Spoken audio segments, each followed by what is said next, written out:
Para jemaah yang saya muliakan, masih tentang sahabat-sahabat Nabi yang dijamin masuk syurga.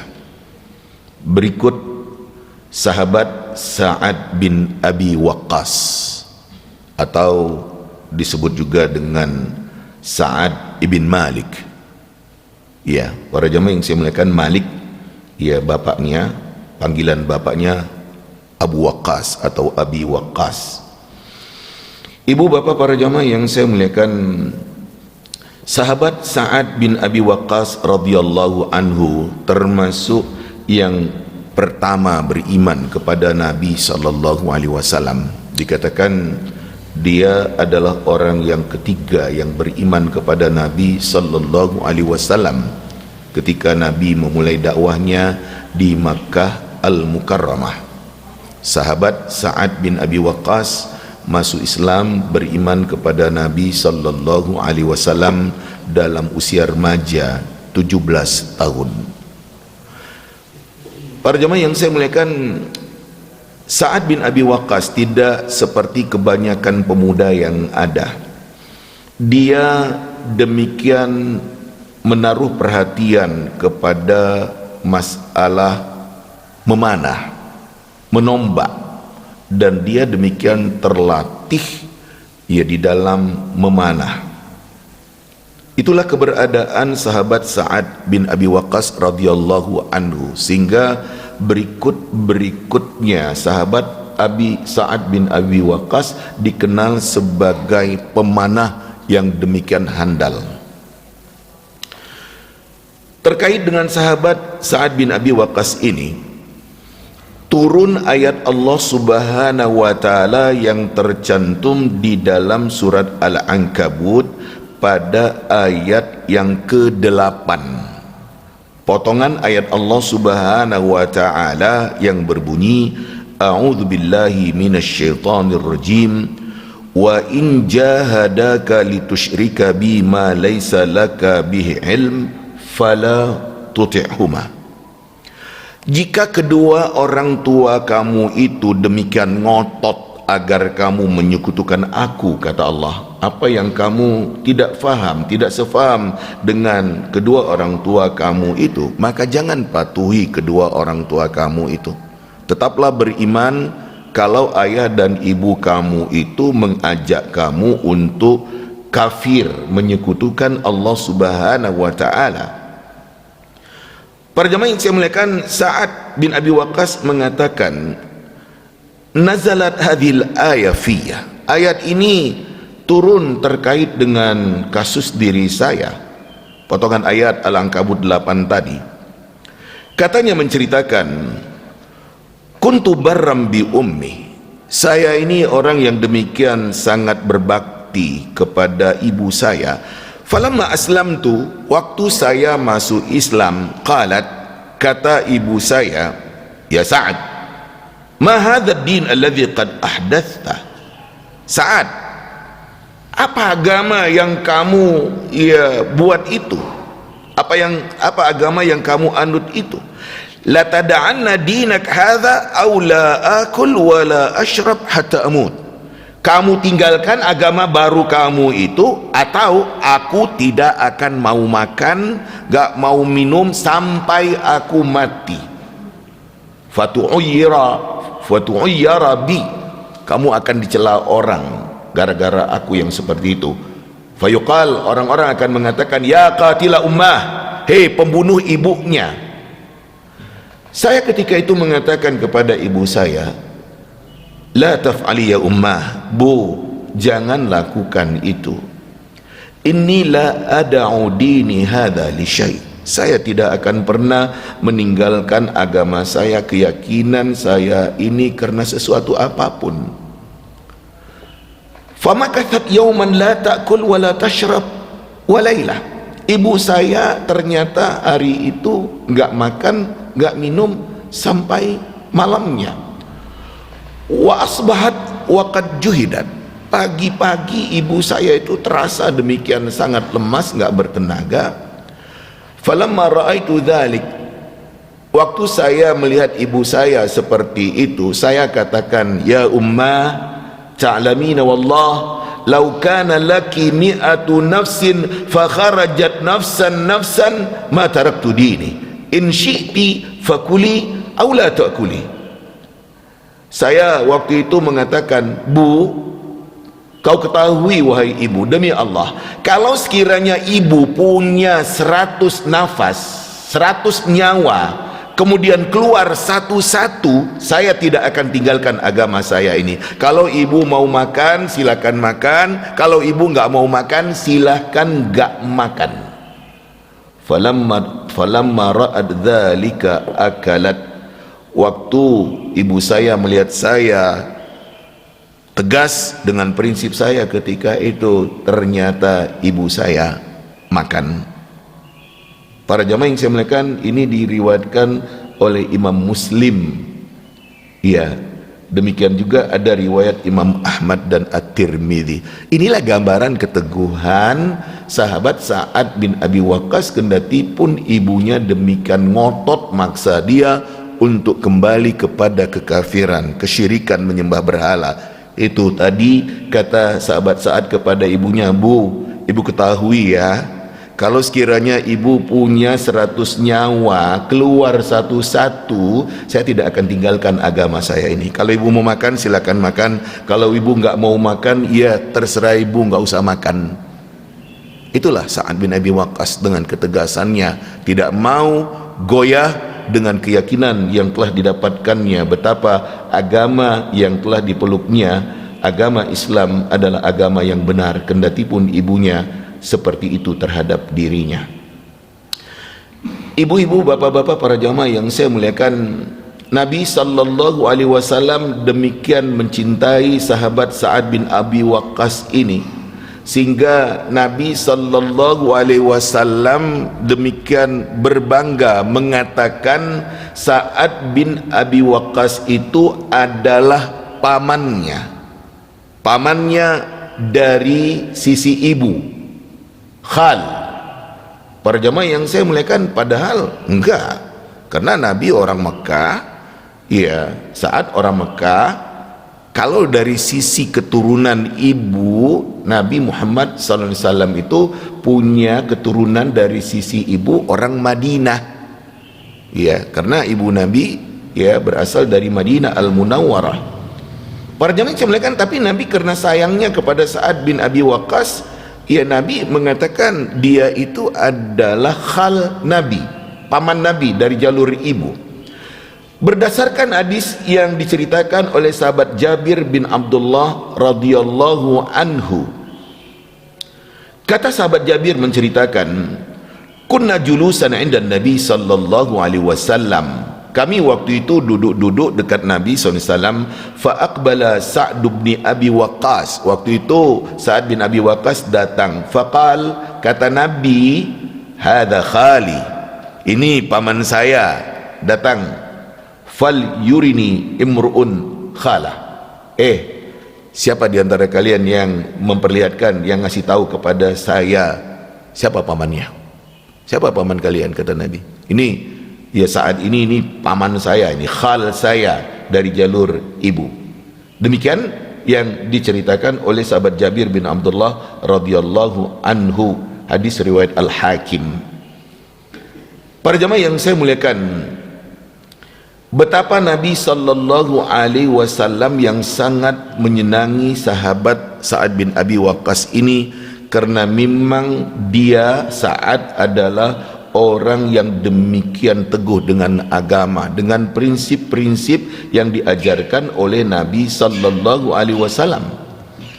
Para jamaah yang saya muliakan, cerita lain terkait dengan sahabat Sa'ad bin Abi Waqqas, betapa Allah Subhanahu wa taala memerintahkan kepada Nabi sallallahu alaihi wasallam agar Nabi selalu mendekatkan dirinya kepada sahabat-sahabat yang berasal dari kalangan bawah, bekas budak, termasuk sahabat Sa'ad bin Abi Waqqas ini, karena dia orang yang memang dekat dengan Nabi, kendati pun dia bukan budak. Diceritakan oleh Sa'ad bin Abi Waqqas, "Kunna ma'an Nabi sallallahu alaihi wasallam sitta nafarin." Kami ia bersama dengan Nabi SAW. Ketika itu kami ada 6 orang. Faqalal musyrikuna lin Nabi sallallahu alaihi wasallam. Orang-orang musyrik berkata kepada Nabi SAW, utrud haula la yajtari'una alaina. Muhammad, usir itu orang-orang itu dari dekat kamu. Ya, jangan mereka itu sok-sokan dekat kami, karena yang datang itu adalah tokoh. Bersama dengan Nabi sallallahu alaihi wasallam ada sahabat Nabi dari sahabat-sahabat yang dahulunya Buddha, dan di situ juga ada sahabat Sa'ad bin Abi Waqqas radhiyallahu anhu.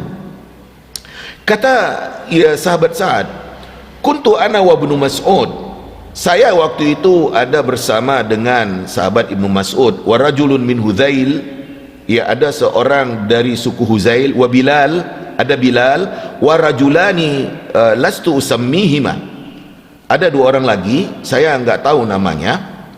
Fa waqa'a fi nafsi Rasulillah sallallahu alaihi wasallam ma syaa Allah an yaqa, maka tertanamlah pada diri Nabi SAW apa yang ditanamkan oleh Allah Subhanahu wa ta'ala. Fahaddatha nafsah, Nabi menceritakan betapa tentang dirinya. Fa anzalallahu azza wa jalla, ketika itu Allah Subhanahu wa ta'ala menurunkan kepada Nabi potongan ayat yang tercantum di dalam surat Al-An'am pada ayat ke-52, wala tatrudil ladzina yad'una rabbahum bil ghadati wal 'ashi yuriduna wajha. Muhammad, kamu jangan usir orang-orang yang mereka itu menyembah Tuhannya di waktu pagi dan di waktu petang, yang mereka itu menginginkan ridha Allah Subhanahu wa ta'ala. Nabi diingatkan oleh Allah Subhanahu wa ta'ala, jangan gara-gara tokoh Quraisy yang kamu berharap mereka beriman, sementara kamu ketika itu duduk dengan sahabat-sahabat kamu dari kalangan bawah bekas budak, jangan sampai kamu usir sahabat kamu itu. Itu kata Allah, jangan kau usir orang-orang yang demikian, yang mereka demikian menyembah Tuhannya di waktu pagi dan di waktu petang, yang mereka menginginkan ridha Allah Subhanahu wa ta'ala. Ini sahabat kendati pun dari kalangan Buddha sudah demikian beriman, yakin. Sementara tokoh-tokoh Quraisy yang datang kepada Nabi belum tentu akan beriman. Para jamaah yang muliakan, tapi seperti itu. Tokoh-tokoh Quraisy itu nggak mau kalau mereka duduk dan di situ ada bekas budak seperti sahabat Bilal dan sahabat-sahabat lainnya. Dan Nabi diingatkan oleh Allah, jangan sampai kamu usir sahabat-sahabat kamu itu gara-gara kamu berharap tokoh Quraisy yang ada itu akan beriman kepada kamu. Ini diingatkan oleh Allah Subhanahu wa ta'ala, bagaimana Nabi harus tegas terhadap orang-orang kafir Quraisy yang ada, dari tokoh-tokoh yang ada. Para jamaah yang saya muliakan, sahabat Sa'ad bin Abi Waqqas radhiyallahu anhu demikian sangat mencintai Nabi sallallahu alaihi wasallam, dan dia Sa'ad siap untuk mengorbankan apapun yang ada pada dirinya demi Rasul sallallahu alaihi wasallam. Para jamaah yang saya muliakan, Nabi waktu di Makkah Al-Mukarramah itu terancam, karena Nabi yang demikian tegas tidak mau menerima tawaran-tawaran orang-orang musyrik Mekah untuk Nabi meninggalkan dakwahnya. Ada kekhawatiran pada diri Nabi, demikian juga pada sahabat-sahabat Nabi, kalau Nabi itu dicelakakan oleh orang-orang musyrik Makkah.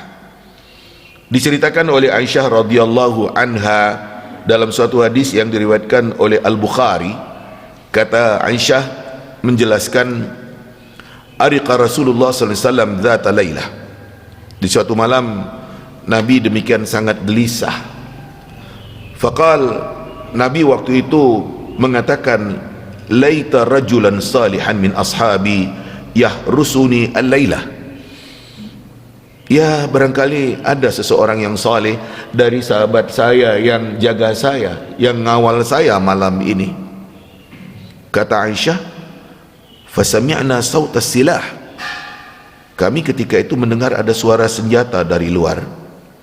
Faqala Rasulullah SAW, Rasul ketika itu mengatakan, man hadha, siapa itu? Kata Nabi, kata sahabat Sa'ad bin Abi Waqqas, ana ya Rasulullah, jitu ahrusuk, saya datang ingin jaga Nabi, ingin ngawal Nabi sallallahu alaihi wasallam.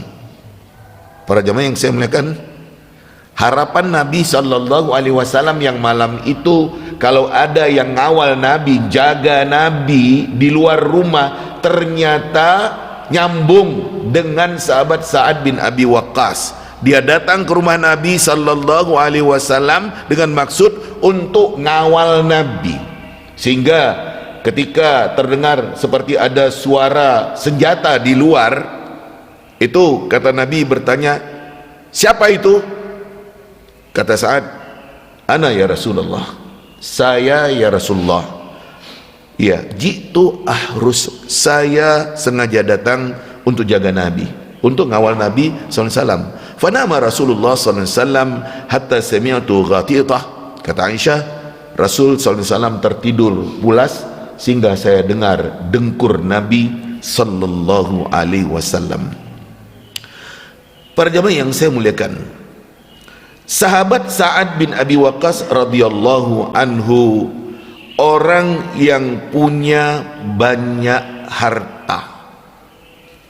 Ya, diceritakan oleh putri dari sahabat Sa'ad yang bernama Aisyah, satu-satunya putri yang dimiliki oleh Sa'ad bin Abi Waqqas. Putrinya, anak gadisnya, menceritakan tentang bapaknya. Katanya, tasyakkaitu bi Makkah syakwa syadidah. Saya, kata Sa'ad, mengeluhkan sakit yang demikian sangat berat. Faja'ani Nabi sallallahu alaihi wasallam ya'uduni. Waktu itu Nabi SAW datang mengunjungi saya. Kemudian kata sahabat Sa'ad, ya Nabi Allah, inni atruku malan wa inni lam atruk illa bintan wahidah. Ya Rasulullah, saya ini meninggalkan banyak harta, saya tidak meninggalkan ahli waris kecuali hanya seorang putri, anak perempuan. Fa'usi bi thulutsai wa atruku ats-thuluts. Bolehkah ya Rasulullah, saya mewasiatkan 2/3 harta saya itu untuk agama Allah Subhanahu wa taala, dan yang 1/3 ya saya biarkan untuk keluarga saya, dalam kurung untuk putri saya itu. Kata Nabi, la, enggak, kata Nabi. Saya ketika itu mengatakan, fa'usi bin nisf wa atrukun nisf. Boleh ya Rasulullah, separuh saya wasiatkan untuk agama Allah, yang separuh lagi untuk keluarga saya. Kata Nabi, la, tidak. Kemudian para jemaah yang saya ulang, pertama saat mengatakan, ya Rasulullah, saya wasiatkan 2/3 dari harta saya untuk agama Allah, yang 1/3-nya itu untuk putri saya. Kata Nabi, enggak. Separuh, enggak, kata Nabi. Kemudian kata saya ketika itu, kata Sa'ad, fa'usi bitsuluts wa atruk ats-tsulusain. Rasulullah, saya wasiatkan 1/3 untuk agama Allah Subhanahu wa taala, 2/3 untuk keluarga saya. Kata Nabi, ats-tsuluts, ya, 1/3. Watsuluts katsir, 1/3 itu banyak, kata Nabi. Para jamaah yang saya muliakan, Nabi menegaskan seperti demikian. Maksimal apabila ada seseorang yang berwasiat meninggalkan hartanya untuk agama Allah Subhanahu wa taala, maksimal terbanyak adalah 1/3. Dan kata Nabi, 1/3 itu banyak. Maunya jangan 1/3, 1/4, 1/5, 1/6, kira-kira seperti itu. Tapi Nabi membolehkan apabila ada seseorang mewasiatkan dari harta yang ditinggalkannya untuk agama Allah, untuk membantu kaum muslimin yang susah, umpamanya maksimalnya 1/3 dari total harta yang dimiliki. Itu kata Nabi, boleh 1/3, tapi 1/3 itu banyak, kata Nabi. Nah, para jamaah yang saya muliakan, apabila ada seseorang yang berwasiat, hartanya 1/3 untuk agama Allah Subhanahu wa taala, ya boleh ya dilaksanakan, tapi Nabi sendiri mengatakan sepertiga itu banyak, kata Nabi, tapi batasnya adalah sepertiga. Dan apabila seseorang itu meninggal dunia, maka wasiatnya itu harus dilaksanakan. Karena ayat Allah Subhanahu wa taala terkait dengan masalah harta waris, harta yang ditinggalkan oleh seseorang yang meninggal dunia, ayat mengatakan mim ba'di wasiyati yusa biha audain. Harta warisan itu boleh dibagi setelah wasiat yang diwasiatkan oleh orang itu dilaksanakan, setelah utang-utangnya dibayarkan. Mesti kalau wasiat itu ya tidak bertentangan dengan agama, seperti umpamanya sepertiga dari total harta yang ada, mesti dilaksanakan oleh pihak keluarga. Para jemaah yang saya muliakan, kata sahabat menceritakan lebih lanjut, thumma wada'a yadahu ala jabhatah thumma masaha yadahu ala wajhi wa batni. Kemudian Nabi meletakkan tangannya ke keningnya, kemudian dia usapkan tangannya itu ke wajah saya dan ke perut saya. Thumma qal, kemudian Nabi berucap, berdoa, Allahumma shfi Sa'dan, ya Allah tolong sembuhkan Sa'ad ini, wa atmim lahu hijratahu, ya, dan tolong sempurnakan untuk dia hijrahnya. Fama ziltu ajidu bardahu ala kabidi fima yakhalu ilayya hatta sa'a. Saya, kata Sa'ad, merasakan dinginnya tangan Nabi di hati saya pada apa yang dilakukan oleh Nabi kepada saya ketika itu sampai selanjutnya. Para jamaah yang saya muliakan, inilah sahabat Sa'ad bin Abi Waqqas radhiyallahu anhu ketika sakit didatangi oleh Nabi dan didoakan oleh Nabi. Nabi mengusapkan tangannya ke arah wajah Sa'ad dan ke perutnya, dan sahabat Sa'ad merasakan, saya terus merasakan betapa dinginnya tangan Nabi SAW di hati saya karena itu yang dilakukan oleh Nabi terhadap diri saya. Ibu bapak para jamaah yang saya muliakan, sahabat Sa'ad bin Abi Waqqas radhiyallahu anhu didoakan oleh Nabi sallallahu alaihi wasallam agar doanya selalu dikabulkan oleh Allah Subhanahu wa taala. Berdasarkan hadis yang diriwayatkan oleh At-Tirmidzi dan Al-Hakim, Nabi sallallahu alaihi wasallam mendoakan Sa'ad, mengatakan, Allahumma stajib li Sa'ad idza da'ak, ya Allah tolong kabulkan doa Sa'ad ketika dia berdoa kepada engkau. Para jamaah yang saya muliakan, ketika Nabi sallallahu alaihi wasallam mendoakan sahabatnya seperti ini, doa Nabi sallallahu alaihi wasallam kita katakan pasti dikabulkan oleh Allah Subhanahu wa taala. Dan Nabi memang seperti demikian. Ada sahabat-sahabat Nabi sallallahu alaihi wasallam yang didoakan oleh Nabi. Ketika Nabi mendoakan sahabat Nabi dengan suatu doa, itu adalah pasti. Seperti Nabi pernah mendoakan sahabat Abdullah bin Abbas radhiyallahu anhuma. Kata Nabi, Allahumma faqihhu fid din wa 'allimhu ta'wil. Ya Allah, tolong fakihkan Abdullah bin Abbas ini dalam masalah agama dan ajarkan kepada dia kemampuan untuk menafsirkan Al-Quran lebih dalam. Memang iya, dikabulkan oleh Allah, sehingga sahabat Ibnu Abbas radhiyallahu anhuma dikenal sebagai seorang yang alim dan mengerti lebih jauh, lebih mendalam terkait dengan ayat-ayat Allah Subhanahu wa taala. Demikian juga ketika Nabi SAW mendoakan sahabat Ukashah bin Mihsan, ketika Nabi mengatakan ada 70.000 dari umatku masuk surga tanpa dihisab, kemudian Ukashah bin Mihsan mengatakan kepada Nabi, ya Rasulullah, tolong saya didoakan agar saya termasuk yang 70.000 yang tanpa dihisab itu. Dan didoakan oleh Nabi, jamin masuk surga, karena itu doa Nabi SAW. Dan ini Nabi mendoakan sahabat Sa'ad bin Abi Waqqas radhiyallahu anhu agar Allah mengabulkan doanya dikala dia berdoa kepada Allah Subhanahu wa taala. Para jemaah yang saya muliakan, orang-orang yang tahu betapa Nabi yang mendoakan sahabat Sa'ad ini takut kalau sekiranya Sa'ad mendoakan orang itu celaka.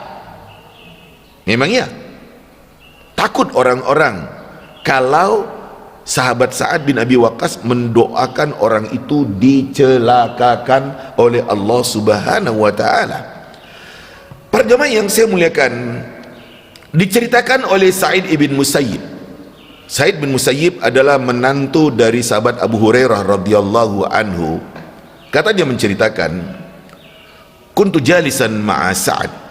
Saya waktu itu duduk-duduk bersama dengan sahabat Sa'ad. Faja'a rajulun, ada seorang yang datang, yuqalu lahu Al-Haris ibn Barsa. Orang itu dikenal dengan nama Haris bin Barsa, wa huwa fi suq. Waktu itu dia di pasar. Faqala lahu, Haris bin Barsa ini mengatakan kepada Sa'ad, ya Aba Ishaq, inni kuntu anifan inda Marwan. Abu Ishaq, panggilan Sa'ad bin Abi Waqqas. Abu Ishaq, saya tadi ada bersama dengan Marwan bin Hakam, seorang penguasa pada masa pemerintahan Muawiyah bin Abi Sufyan. Fasami'tuhu wa huwa yaqul, saya waktu itu dengar dia mengatakan, inna hadzal mal maluna nu'tihi man syi'na. Marwan bin Hakam mengatakan, ini harta negara, harta kami bisa berikan harta ini kepada siapapun yang kami inginkan. Farafa Sa'ad yadahu wa qala fa'ad'u. Saat ketika itu ia mengangkatkan tangannya, kemudian dia bilang, saya doakan dia celaka, karena harta negara, harta rakyat dibilang oleh Marwan sebagai harta kami. Kepada siapapun mau kami kasihkan, nggak peduli, ada urusan apa dengan kalian, saya doakan dia celaka. Kira-kira seperti itu. Para jamaah yang saya muliakan, Marwan yang ketika itu mendengar dan dia ada di dekat Sa'ad, dia langsung turun dari tempat duduknya, kemudian memeluk Sa'ad bin Abi Waqqas, mengatakan, anshuduka ya Aba Ishaq la tad'u fa innama huwa malullah. Saya nyatakan kepada engkau wahai Abu Ishaq, jangan kamu doakan saya celaka. Itu harta Allah, bukan harta aku, bukan harta kami yang bisa kami semena-mena terhadap harta tersebut. Para jemaah yang saya muliakan, seperti itu. Takut orang dengan doa Sa'ad bin Abi Waqqas kalau Sa'ad bin Abi Waqqas itu mendoakan seseorang dicelakakan oleh Allah. Dan kejadian memang ada orang yang orang itu mengadukan Sa'ad bin Abi Waqqas kepada Umar bin Khattab radhiyallahu anhu. Ketika itu Sa'ad adalah pimpinan di Kufah. Para jemaah yang saya muliakan, Umar memberhentikan Sa'ad bin Abi Waqqas dari jabatannya. Kemudian para jemaah yang saya muliakan, orang-orang pada mengadukan kepada Umar sebagai khalifah ketika itu bahwasannya Sa'ad itu sholatnya nggak baik, nggak bagus. Kemudian Umar bilang, ya Aba Ishaq, inna haula'i yaz'umun annaka la tuhsinu tusalli. Abu Ishaq, panggilan Sa'ad bin Abi Waqqas, itu orang-orang bilang kamu itu nggak bagus di dalam memimpin orang-orang salat. Kata Sa'ad, Abu Ishaq, ama ana wallahi fa inni kuntu usalli bihim salata Rasulillah sallallahu alaihi wasallam.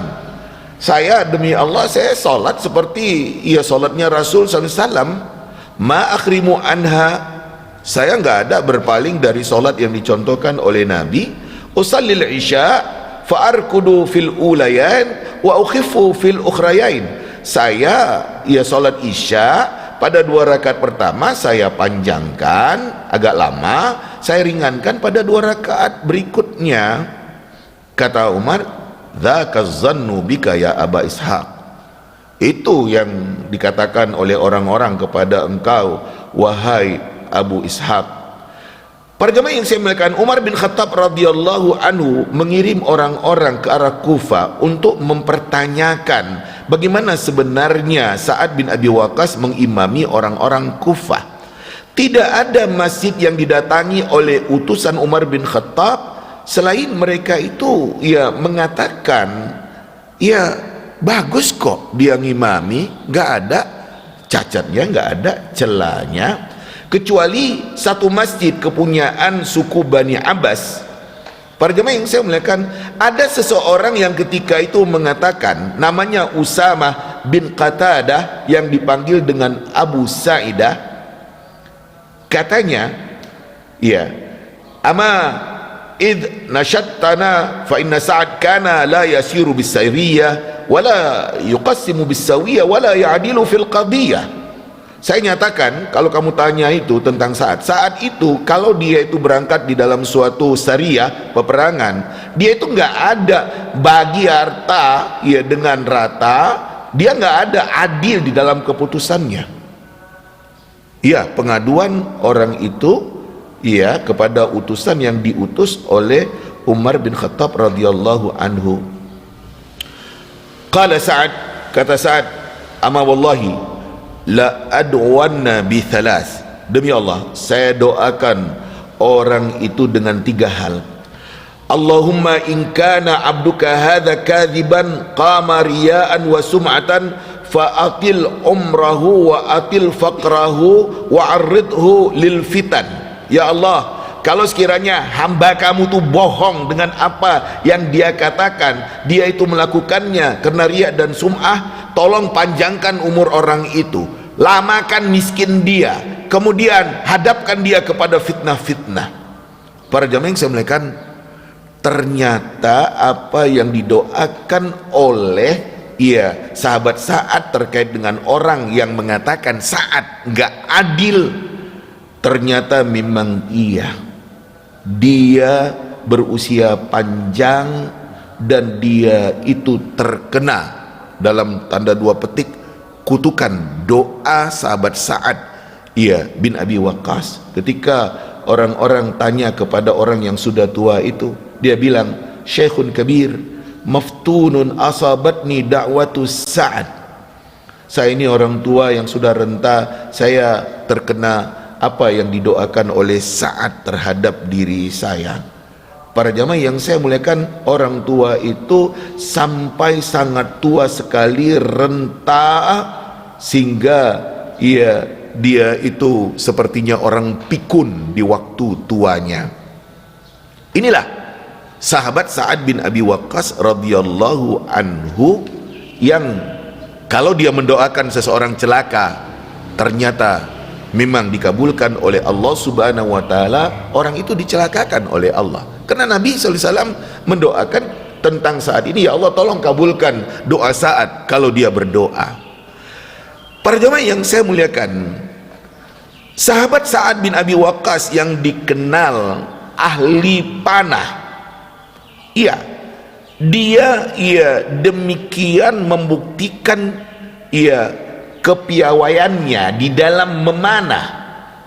Para jamaah yang saya muliakan, diceritakan oleh sahabat Sa'ad bin Abi Waqqas, katanya Yaumu Badar, di waktu perang Badar, kuntu armi baina yadain Nabi sallallahu alaihi wasallam, saya waktu itu memanah di hadapan Nabi sallallahu alaihi wasallam, fa adau saham fi kabidil qaus, saya meletakkan panah itu di busur yang ada, thumma aqul, kemudian saya ketika itu berdoa sembari melepas panah yang ada, Allahumma zalzil aqdamahum, ya Allah tolong getarkan, goncangkan berdirinya mereka, wa ar'ib qulubahum, buat hati mereka takut, waf'al bihim, waf'al, lakukan ya Allah, lakukan terhadap mereka. Fa yaqulun Nabi sallallahu alaihi wasallam, Nabi yang ada ketika itu dekat Sa'ad mengatakan, Allahumma stajib li Sa'ad, ya Allah kabulkan doa Sa'ad ini. Dia panah, ya, musuh-musuh orang-orang musyrik Mekah pada waktu perang Badar itu, sehingga mereka kocar kacir dengan, ya, panah yang dilesatkan oleh sahabat Sa'ad bin Abi Waqqas radhiyallahu anhu. Para jemaah yang saya muliakan, keteguhan dari sahabat Sa'ad membela Nabi, membentengi Nabi, terlihat di dalam perang Uhud ketika pasukan Nabi sempat berantakan. Kata Sa'ad menceritakan, falaqad ra'aitu sallallahu alaihi wasallam yunawiluni an-nabal.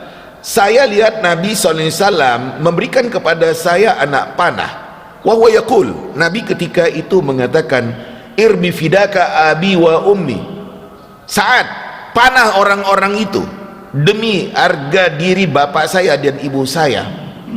Para jamaah yang saya muliakan, ya, Nabi mengatakan irmi bihi, panah mereka. Para jamaah yang saya muliakan, seperti itu. Kemudian Sa'ad bin Abi Waqqas radhiyallahu anhu melepaskan panahnya. Katanya, fanaza'tu bisahmin laisa fihi nasal. Saya ketika itu, ya, melepaskan panah saya, ya, memanah orang-orang musyrik yang ada. Dan ternyata para jamaah yang saya muliakan, panah yang dilesatkan oleh sahabat Sa'ad itu tidak ada, ya, mata panahnya, tidak ada ujung panahnya itu, dan mengenai seseorang musyrik sehingga terpental dan terbuka auratnya. Nabi SAW yang melihat peristiwa seperti itu demikian tertawa, karena ternyata panah yang gak ada matanya, ujungnya yang tajam itu bisa membuat seseorang celaka. Inilah sahabat Sa'ad bin Abi Waqqas radhiyallahu anhu. Para jemaah yang saya muliakan, dijelaskan tentang sahabat Sa'ad bin Abi Waqqas radhiyallahu anhu. Dia pernah melihat malaikat pada waktu perang Uhud. Kata sahabat Sa'ad menceritakan, ra'aitu Rasulullah SAW yawma Uhud wa ma'ahu rajulani yuqatilani anhu. Saya melihat Rasul SAW di waktu perang Uhud itu bersama dengan Nabi, ada dua orang yang berperang membela Nabi SAW, melindungi Nabi SAW. Alaihi mathiyabun bid ma ra'aituhuma qabl wala ba'd. Itu dua orang itu pakainya putih. Saya nggak pernah melihat dua orang itu sebelumnya, dan tidak pernah seterusnya berikutnya. Kata Al-Hafiz, huma Jibril wa Mikail. Itu yang dilihat oleh saat itu adalah malaikat Jibril dan malaikat Mikail, yang Nabi SAW dalam perang-perang yang ada selalu didukung oleh pasukan malaikat. Para jemaah yang saya muliakan, demikian banyak pengorbanan dari sahabat Sa'ad bin Abi Waqqas radhiyallahu anhu, baik ketika Nabi masih hidup, demikian juga ketika Nabi sudah meninggal dunia. Para jemaah yang saya muliakan, di dalam perang-perang yang terjadi, sahabat Sa'ad bin Abi Waqqas dikenal dengan keberaniannya, terutama sekali dalam masalah memanah. Dia orang yang demikian, ya, ahli di dalam memanah, sehingga orang-orang demikian menakutinya. Para jamaah yang saya muliakan, inilah sahabat Sa'ad bin Abi Waqqas radhiyallahu anhu. Ketika terjadi perpecahan di antara sahabat-sahabat Nabi SAW, sahabat Sa'ad bin Abi Waqqas nggak mau ikut campur, dan dia menghindarkan dirinya. Para jamaah yang saya muliakan, pernah yang namanya, ya, anak dari sahabat Sa'ad bin Abi Waqqas radhiyallahu anhu bertanya kepada bapaknya, kenapa, ya, bapaknya nggak mau ikut campur di dalam perpecahan yang terjadi. Ya, sahabat Sa'ad, ya, mengatakan, saya nggak bersama siapapun, nggak bela siapapun dari sahabat Nabi yang, ya, terpecah. Itulah sahabat Sa'ad bin Abi Waqqas. Dia itu lebih ingin mengembala kambing daripada dengan urusan-urusan politik yang terkait dengan perebutan kekuasaan setelah Nabi SAW meninggal dunia. Para jamaah yang saya muliakan, seperti itu. Dan kemudian betapa yang namanya Sa'ad bin Abi Waqqas akhirnya meninggal dunia, dan dia tetap dengan prinsipnya tidak mau ikut-ikutan di dalam perpecahan sahabat-sahabat yang terjadi.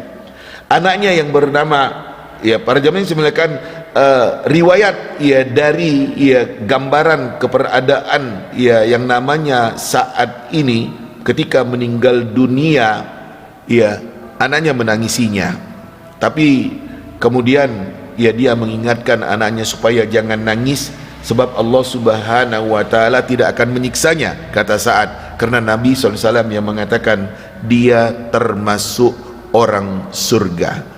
Para jemaah yang saya muliakan, Sa'ad bin Abi Waqqas meninggal di rumahnya sekitar 100 mil dari kota Madinah. Dia dibawa orang-orang ke arah kota Madinah, disolatkan oleh Marwan bin Hakam yang menjadi kepala pemerintahan gubernur ketika itu, dan juga dia disolatkan oleh istri-istri Nabi SAW yang masih hidup ketika itu. Dan Sa'ad bin Abi Waqqas dikuburkan di pekuburan Baqi' di Madinah Al-Munawwarah. Para jamaah yang saya muliakan, inilah beberapa cuplikan terkait dengan kehidupan sahabat Sa'ad bin Abi Waqqas, yang termasuk sahabat yang dijamin oleh Nabi masuk syurga. Demikian beberapa hal, beberapa peristiwa yang bisa saya sampaikan dalam menceritakan sahabat Sa'ad bin Abi Waqqas ini. Mudah-mudahan kita bisa mengambil pelajaran dari apa yang telah diperlihatkan kepada kita tentang sosok Sa'ad bin Abi Waqqas yang demikian setia kepada Nabi, dekat dengan Nabi, dan demikian memperjuangkan agama dengan semua yang ada pada dirinya. Ini yang bisa saya jelaskan. Berikut barangkali ada yang menjadi pertanyaan ataupun masalah yang akan diangkatkan ke permukaan. Monggo untuk disampaikan. Silakan. Apakah yang menjadi pertanyaan? Silakan. Saya tunggu 1-2 pertanyaan. Monggo, Pak.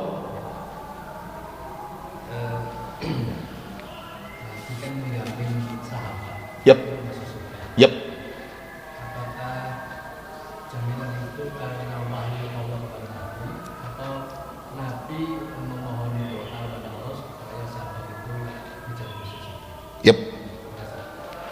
Para jemaah yang saya muliakan, tidak ada wahyu dalam kurung ayat yang terkait yang menyebutkan sahabat-sahabat Nabi itu jamin masuk surga.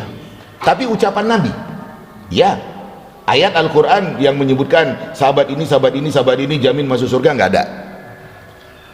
Nabi SAW,